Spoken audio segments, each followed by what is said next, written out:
Hello again, and this is another episode of This Is Your Will.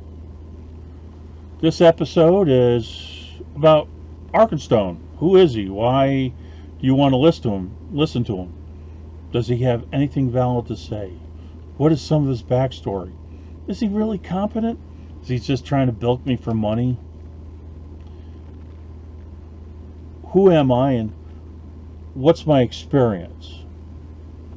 So I think you need to know a little bit about me to kind of trust or get some idea of comfort to take the grain of salt, as if you will, how you want to deal with what I'm telling you. Who is Archonstone? Well, my name's William Hageman. Born to a working class family in upstate New York, and I started having supernatural experiences when I was 2 because they were my first memories. They're glowing orbs. See them at night, wakefulness and whatever. My next memory is watching my baby brother being weighed on a grocer's scale, and I was 2 at the time. My next set of experiences, I was 7.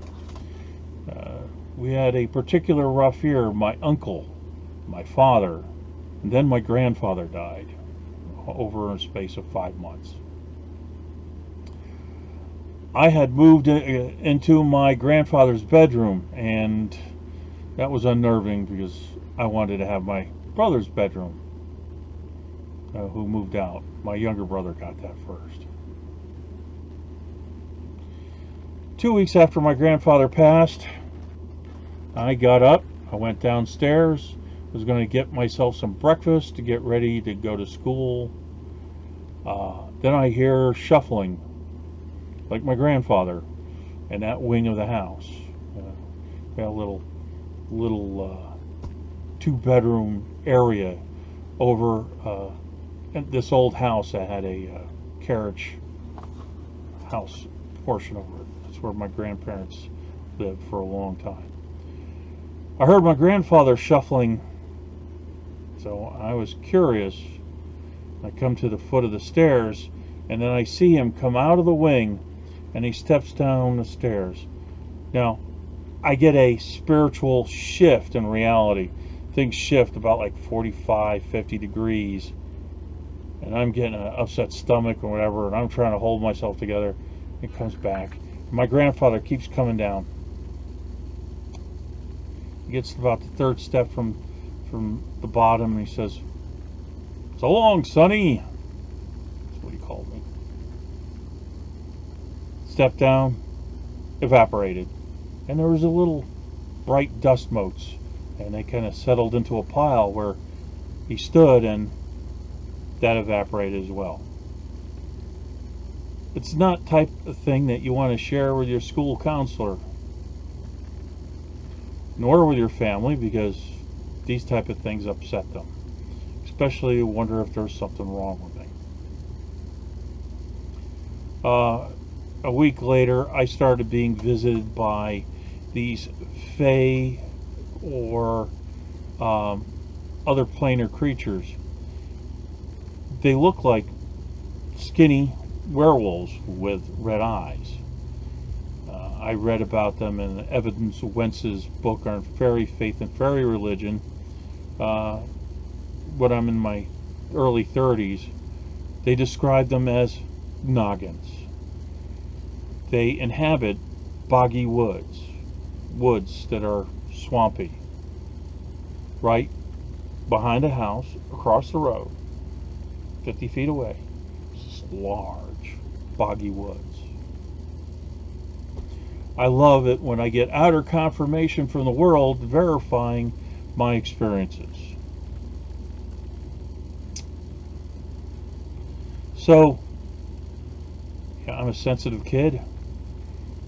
We move into a poor suburban environment with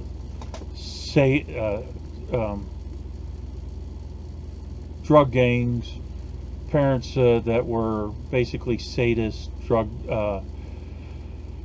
druggies, legal or otherwise, abusive.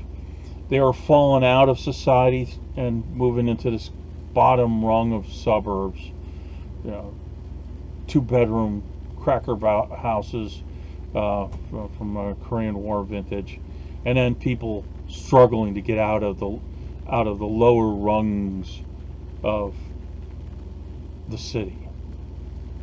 And there was all sorts of criminality there. Of course, my mother thought me getting beat up every day was my fault.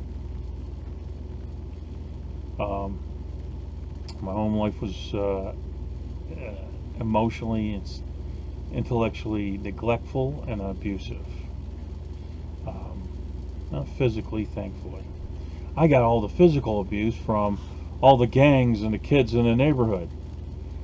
By the time I became 12 years old, I got large and taught myself martial arts and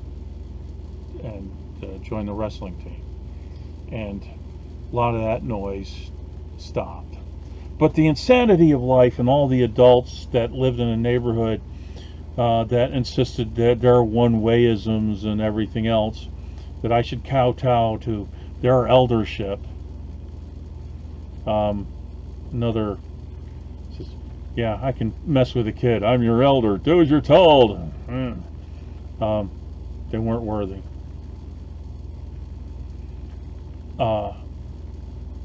I started meditating when I was 13. I got a book on Tibetan yoga, Evans Wentz, Tibetan Yoga Secret Doctrines.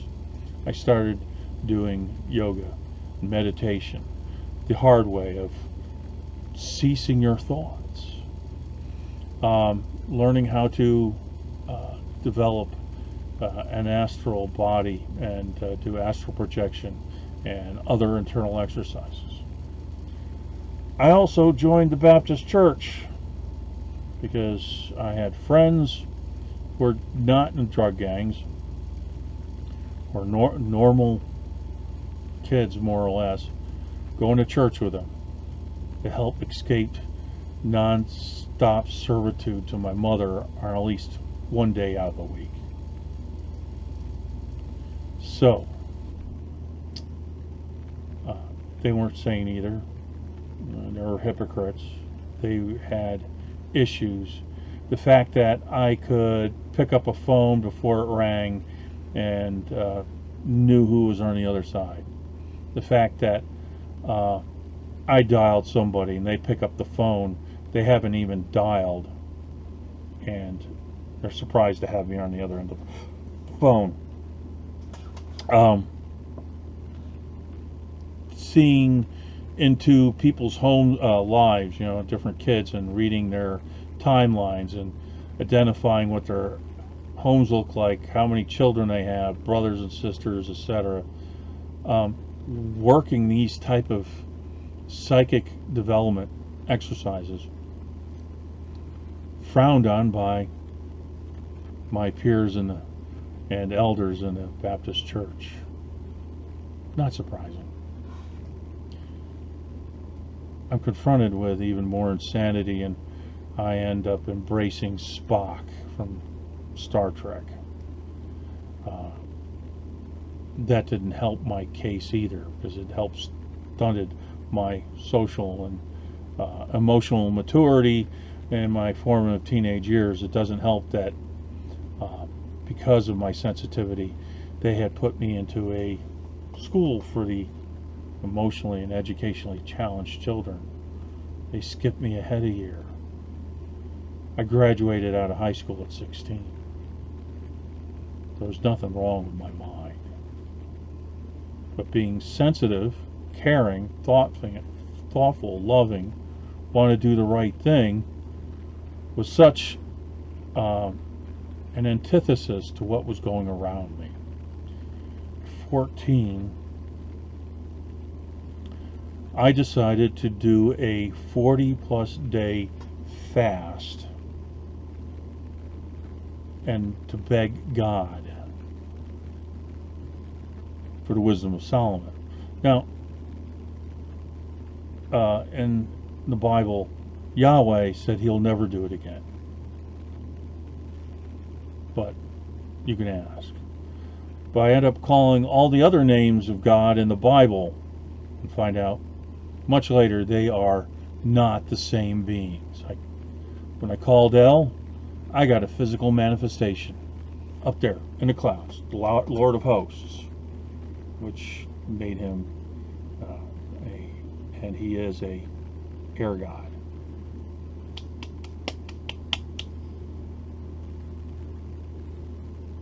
Yeah, I really saw it, and it went ding, and ducked behind the clouds, and said, "Your prayer will be answered. I will release you in 32 years." I'm a Christian, it's like, God releasing me. And he says, "You'll know what sin is." Even more perplexing. And then being steered away of being able to get my hands on a lot of Middle Eastern historical information, so I can't figure out who's who in the zoo. And then I'm led on a merry adventure. Solomon was just gifted the wisdom. Bing! He also had the power. I got a millstone around my neck. I was thrown out in the middle of the reality ocean with mean, terrible, nasty monsters, and said, "Sink or swim."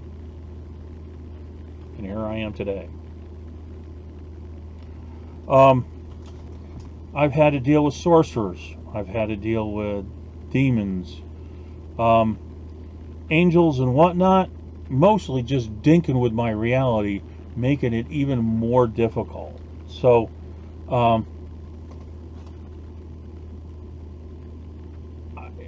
someday I'll talk about some of these adventures.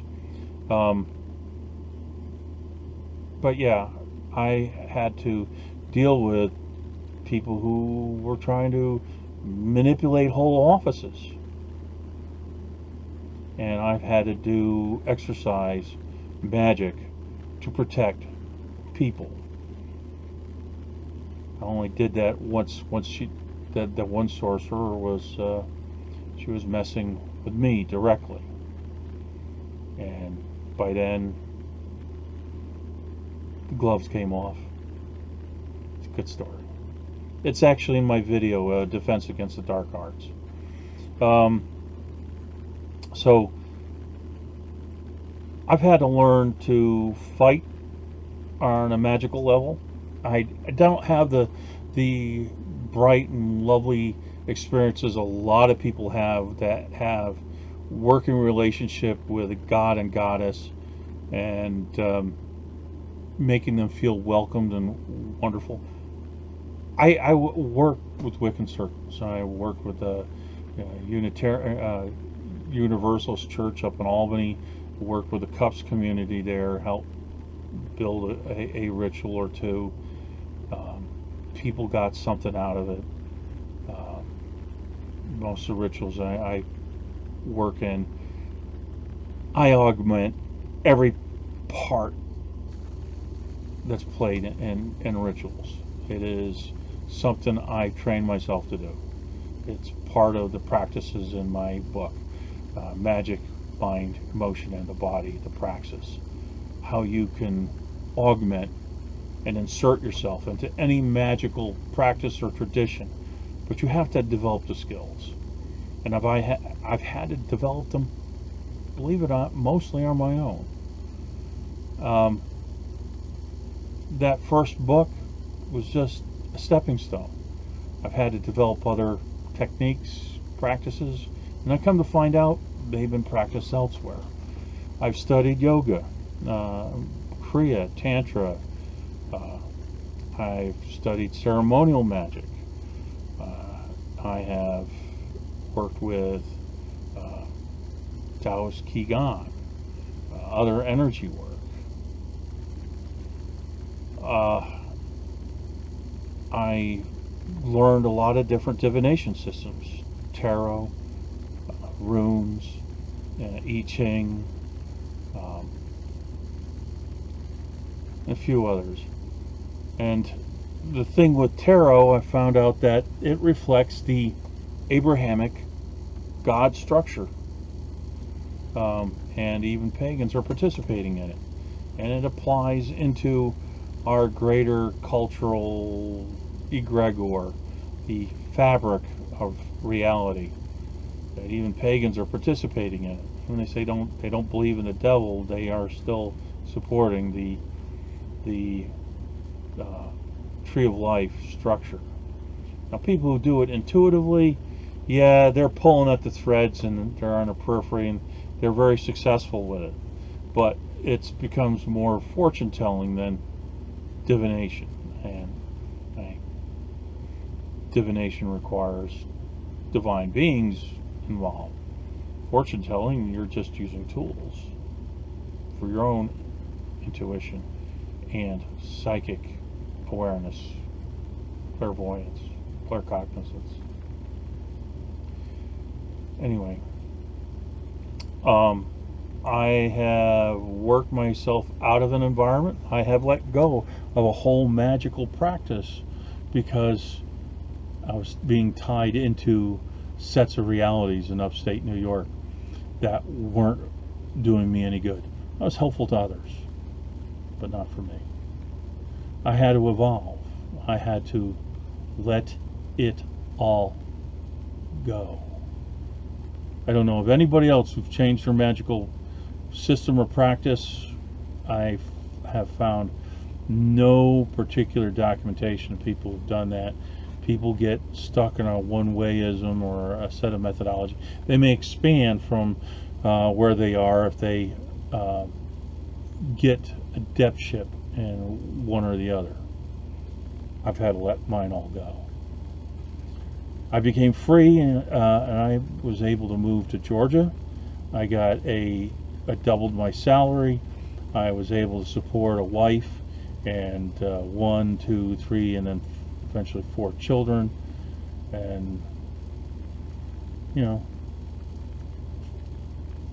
working around the clock. You don't keep a relationship that way. My first normal divorce, and help support her other husband and their 2 children. And eventually I couldn't leverage work anymore. I retired, and I'm more or less financially settled at the time. I'm comfortable. That's more than I hoped for 20 years ago or 40 years ago. So I have insights. Ask questions. I'll be glad to answer them. I'll be glad to support you in your endeavors to exercise your will, develop yourself spiritually, emotionally, psychically.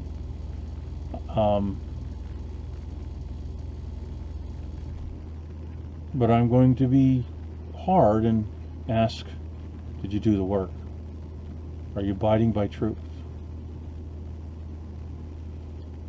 Because you have to be able to evolve. It means letting go of your ego and being able to refashion it. It means you have to do the work. And my videos are going to talk about those type of issues. So feel free to send me email at archonstone@archonstone.com with good questions, and I'll do my best to answer them. If there are good questions, I might make a video of them. I highly encourage you to do that, because I'd like to make relevant content that is good for you. Feel free to subscribe, like this video, buy my book. You can find me on Facebook as Archonstone or Elder Archonstone, which is more directed to these videos and my book. And be good. Be good at it. And if you can't do that, be entertaining. 2 is sublime. 3 is divine. And more seriously, mind, body, and emotion and balance creates spirit. Life, love, and truth and harmony creates integrity. Spirit and integrity creates soul. That is to say, live absolutely honestly with absolutely everything. Until next time, be your own authentic self and exercise your will. This is your will.